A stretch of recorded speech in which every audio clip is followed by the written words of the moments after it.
नमस्कार मित्रो. Prithviraj Chavan versus union of India 2020ची एक केस आहे आणि ते ॲट्रॉसिटी संदर्भातली केस आहे. तर अनुसूचित जाती जमाती अत्याचार प्रतिबंधक कायदा 1989चा या कायद्याप्रमाणे जर एखादा गुन्हा घडला असेल आणि त्या गुन्ह्यामध्ये त्या गुन्हा प्रथमदर्शनी सिद्ध होत नसला तरीसुद्धा तुम्हाला या केसप्रमाणे जामीन जो आहे किंवा अँटिसिपेटरी बेल जी आहे किंवा बेल जी आहे ही घेता येणार नाही आहे किंवा अटकपूर्व जामीन तुम्हाला मागता येणार नाही. तर हा फार महत्त्वपूर्ण जजमेंट आहे. त्याचबरोबर हितेश वर्मा विरुद्ध उत्तराखंड राज्य हे पण 2020मधलं एक आहे की हा अत्याचार जो आहे, अपमान जो आहे, हा जर तुम्ही केला असेल तर तो अपमान धमकी देणे हा कायद्यानुसार गुन्हा आहे आणि हा गुन्हा जर कुणी केवळ धमकी दिली म्हणून ते करता येत नाही किंवा तो गुन्हा होत नाही, तर होतो की तुम्ही त्याला जाती तो अमुक किती काय जाती विशिष्ट जातीचा सदस्य आहे म्हणून त्याला धमकी देणं किंवा शिवीगाळ करणं किंवा त्याला अडवणं हा सुद्धा ॲट्रॉसिटी ॲक्टमध्ये गुन्हा होता. आता या सगळ्या याच्यामध्ये एक ट्विस्ट आला होता की सुभाष काशीनाथ महाजन वर्सेस महाराष्ट्र राज्य 2018मध्ये ही केस होती आणि 18मध्ये या केसमध्ये एक महत्त्वपूर्ण हे सुप्रीम कोर्टाने सांगितलं होतं की ठीक आहे, FIR झाला असेल, लागू चौकशी झाली असेल पण ते तात्काळ त्याला अटक करू नका, तुम्ही त्याची इन्क्वायरी करा आणि त्याला तो इन्क्वायरीमध्ये जर दोषी आढळला तर मग त्याच्याविरुद्ध तुम्ही गुन्हा दाखल केला. तसेच त्याला अँटिसिपेटरी बेलसुद्धा इतर गुन्ह्याप्रमाणे घेता येईल अशा स्वरूपाचं म्हणणं या केसमध्ये मांडलं होतं. मात्र ह्या केसप्रमाणे 2018ची केस जी आहे या केसला रूल केलं गेलं आणि रूल केल्यानंतर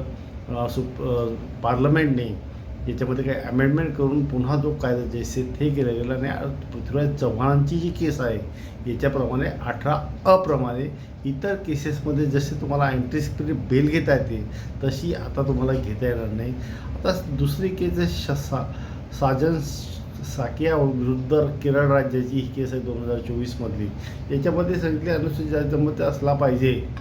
म्हणजे 3R 1R आणि 3Rमध्ये जो काही गुन्हा आहे तो गुन्हा केवळ त्या व्यक्तींवर घडू शकतो की जे अनुसूचित जाती आणि जमातीची लोक आहेत की ज्यांची जात ही तुम्हाला माहिती आहे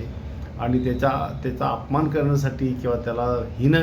लेखण्यासाठी म्हणून जो गुन्हा केला असेल तर त्याचा सार्वजनिक ठिकाण अपमान करणं हा सर्वात मोठा गुन्हा आहे. हे 2024मध्ये त्यांनी सांगितलं आहे की तो ते अमुक विशिष्ट जातीचा असल्यामुळे सार्वजनिक ठिकाणी त्याचा जातीचा उल्लेख करून किंवा शिवीगाळ करून विशेष कृती करून त्याचा अपमान केला तर त्याच्याविरुद्ध ॲट्रॉसिटी होईल. मात्र एक केशव महांतो विरुद्ध बिहार राज्याची ही लेटेस्ट 2026मधली केस आहे आणि याच्यात म्हटलं आहे की जर त्या लोकांनी 3R आणि 3S प्रमाणे या दोन गोष्टींचा एक्सप्लेनेशन या केसमध्ये दिलेलं आहे आणि त्याच्यामध्ये असं म्हटलं आहे की केशव महांतो या व्यक्तीच्या विरोधामध्ये ज्या व्यक्तीने त्याला जातीवाचक शिवीगाळ केली आणि धमकी दिली असं म्हणून ॲट्रॉसिटीचा केस त्याच्याविरुद्ध लागू केला गेला. परंतु कोर्टाच्या ट्रायलच्या वेळेस की सुप्रीम कोर्टाने जेव्हा त्याला विचारलं की तुला कुठल्या स्वरूपाच्या शिव्या दिल्या गेल्या किंवा तुझा अपमान झाला म्हणजे काय केलं नेमकं, तर हे त्याला एक्सप्लेन करता आलं नाही. तर या कायद्याप्रमाणे स्पष्ट असं म्हटलं आहे आणि ह्या केसप्रमाणे त्यांनी सुप्रीम कोर्टाने असं म्हटलं आहे की तुम्हाला हे सिद्ध करावं लागेल की तुम्ही विशिष्ट जातीचे आहात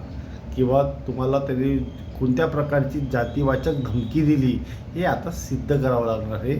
तर ॲट्रॉसिटीच्या संदर्भामध्ये या नवीन सुप्रीम कोर्टाचे काही निर्देश आणि काही गाईडलाईन ज्या होत्या किंवा काही निकाल जे आले होते ते आपल्यासमोर ठेवले. धन्यवाद.